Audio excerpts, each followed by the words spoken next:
I just stood there, staring at that doorknob, waiting for it to move again. But it didn't. I don't know how long I waited. Maybe a minute, maybe longer. Honestly, it felt like forever. At that point, I started convincing myself that maybe whoever was outside had finally left. Looking back now, opening that bedroom door was probably the biggest mistake I've ever made.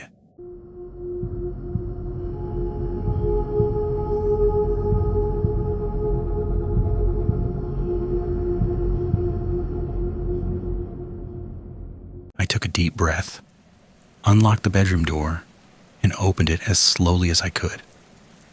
I didn't want to make a single sound. The hallway was empty. The living room was dark. The only thing I could hear was the rain outside. For a second, I actually laughed to myself. I thought, maybe I'm just overthinking everything. Then, lightning flashed. And that's when I saw him. I wish I hadn't. Sitting on my sofa, like he'd been waiting for me the whole time. He was huge, at least 6'3", broad shoulders, dressed completely in black, and resting across his lap was a machete. Before I could even process what I was looking at, the room went dark again. I honestly started hoping that my eyes were playing tricks on me. Then another flash lit up the room. He was still there. This time, he was looking straight at me. I don't think I've ever been that scared in my life. Somehow, I forced myself to speak. I remember saying, "But please, who are you?" He didn't answer, so I asked again, "What do you want?" Still, nothing. Then I almost begged him, "Please, you just leave my house." He never said a word. He just slowly stood up. The second he stood up, I knew. He wasn't there to scare me. He was there to kill me. I didn't think. I just turned around and ran straight into the kitchen. There was a large storage cabinet beside the refrigerator. I squeezed myself inside and pulled the door shut. While I was running, my phone slipped out of my pocket. I heard it slide across the floor. For a split second, I wanted to go back and grab it. But if I stepped out, he'd see me. Then, my phone vibrated. My heart completely sank. The footsteps stopped.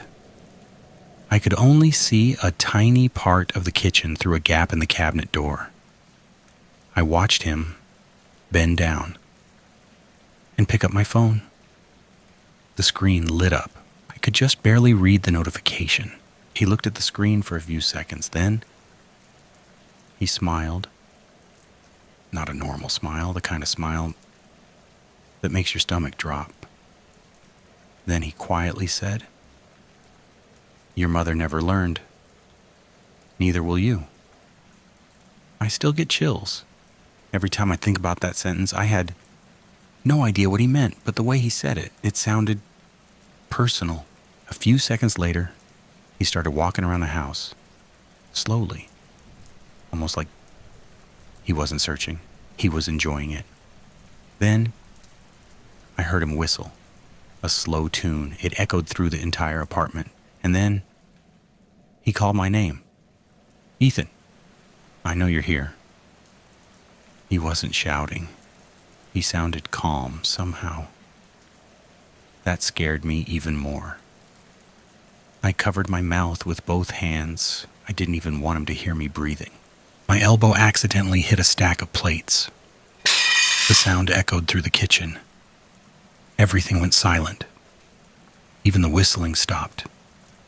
Then, I heard his footsteps coming straight toward me. Every step sounded louder than the last. I honestly thought those were the last few seconds of my life. He stopped, right in front of the cabinet. I closed my eyes. I was just waiting for him to open it. Suddenly, one of the living room windows slammed shut because of the wind. He immediately turned around and ran toward the sound. I don't know why, but that was my only chance. I pushed the cabinet door open as quietly as I could, climbed through the kitchen window, and just ran. I didn't look back.